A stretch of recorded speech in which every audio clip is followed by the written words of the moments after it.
Hi, my name is Ryan.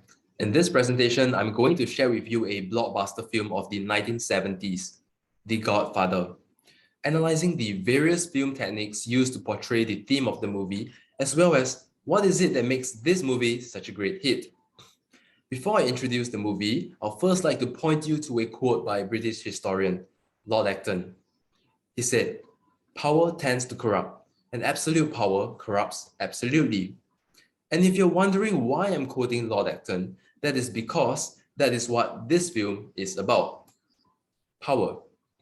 Directed by Francis Ford Coppola, the central theme the film explores is how the pursuit of power corrupts an individual. Coppola effectively portrays this theme by depicting the rise of power of Michael Corleone, the youngest son of the head of the Corleone family. The film depicts his innocence being tainted over time under the premise of Michael yearning to keep the Corleone family in an authoritative position over the other mafia groups. More specifically, Michael achieves supremacy by getting rid of his opponents and enemies by assassinating them. By revealing the development of Michael throughout the film, through film techniques such as foreshadowing and the adoption of music, as well as camera angles, the director clearly portrays the immorality of individuals who strive for influence. However, before jumping right into the analysis, I will need to elaborate more on the movie for a better understanding of how the film scenes link to the theme of power and corruption. Premiered in 1972, The Godfather falls under the broader genre of crime with a gangster subgenre. The context of The Godfather is situated in New York, with the timeline around 1945 to 1955, which is after World War II. It describes a close Italian family within an unjust society. You may then have this question: why was The Godfather produced during this period? Was there any meaning behind it? Of course, like all businesses, the main aim of the film production would be to enable the film production company to earn a profit. However, profits aside, Gambino, senior editor at the Smithsonian Magazine, mentions that the film also aims to redefine Americans' impression about Italians. She elaborates that stereotypes such as Italians being uneducated and Italians speaking with heavy accents have been lessened as a result of this film. Williams, who has written a journal article analyzing The Godfather in 1983, also mentions that another reason why this film has been made is to metaphorically portray Michael as America. He mentions that the film highlights how, upon being a war hero, Michael became involved in unethical business practices, similarly represented by America's post-World War II history. Premiered in America, it is R-rated, including scenes of violence and bloodshed, indicating that the main target audience of the film are not young children and teenagers, but American adults and young adults. Now that we have a brief understanding of the movie, let's head straight to the analysis. To convey the idea that the power has the ability to corrupt innocent people, the director depicts a contrast in the portrayal of Michael Corleone at the start compared to the end. Peter Parker, otherwise known as Spider-Man, once famously said, "With great power comes great responsibility." However, what Coppola suggests that Spider-Man doesn't is that with the quest of great power comes great corruption. This is clearly reflected in the scene where Michael told his girlfriend, Kay, that all men in positions of power kill people. When Michael is initially introduced, he can be seen wearing a military uniform and not a celebratory attire, which is different from the rest of the family, supposedly introducing the idea of him being disconnected to family affairs and the evils of his family business. In my opinion, this scene is iconic because it not only displays a contrast in the characterization of Michael with the other people at the celebration, but it is also the viewer's first impression of him. Although it is iconic, I do think that the notion that Michael is not very involved in family affairs does not seem to be very striking, and is something that I personally only interpreted in hindsight of viewing this scene. Furthermore, the same beginning scene where Michael Corleone makes his entrance in the movie has a high key lighting, which symbolizes an atmosphere of positivity and innocence.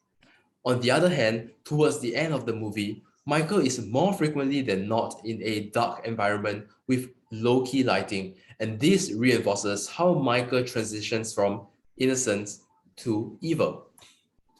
Michael's conversion to the dark side is further reinforced by the gradual shift from a well-lit face to shadow-casted eyes.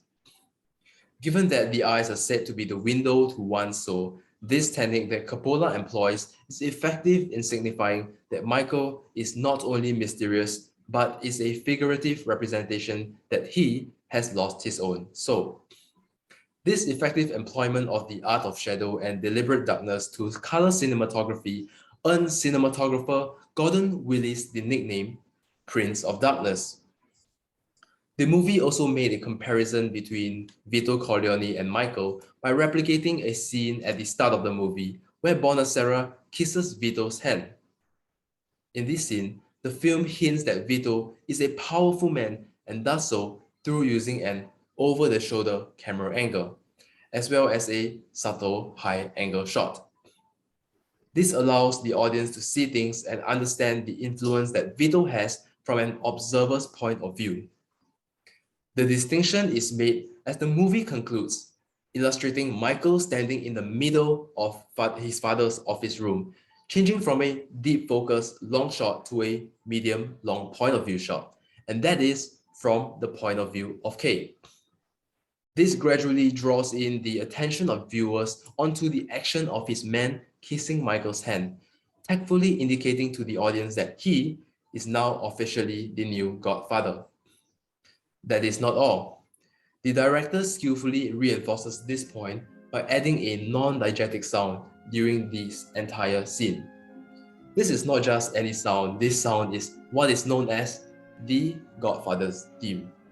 It was first heard right at the start of the movie, introducing the scene where Bonacera makes his request to Vito Corleone, and now is once again played in this scene, with the sound gradually increasing in volume and peaking at the instance when Michael's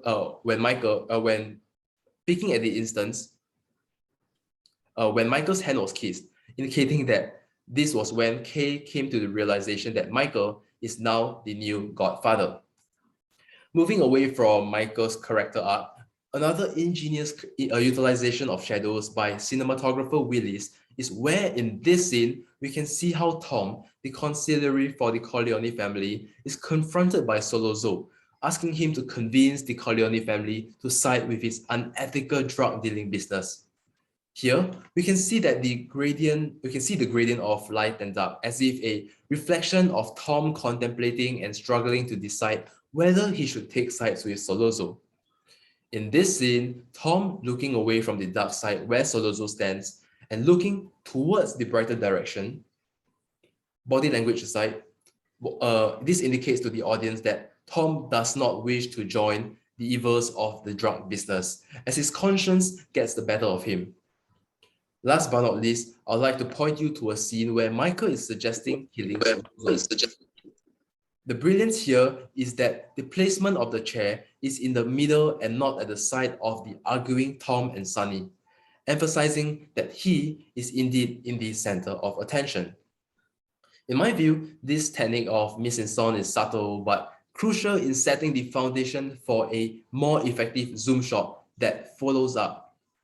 The zoom shot in this scene allows Michael to take up more screen space, reflecting that the focus is on him and not on the other people in the room.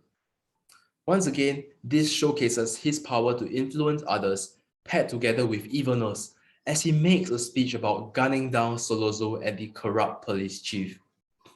Hence, the director's adoption of various film techniques through the portrayal of Tom and Michael has allowed the audience to witness the ability of one's yearning of power to corrupt an individual. With this, we have now come to the end of my presentation. In this video, it can be clearly seen that through the use of mise-en-scène and multimodal text, the central theme of corruption brought about by seeking power is represented throughout the film. With this, it is no wonder that The Godfather is known to be one of the best movies of all time and will certainly continue to impress generations to come. With that, thank you for your kind attention and I wish you a blessed week ahead.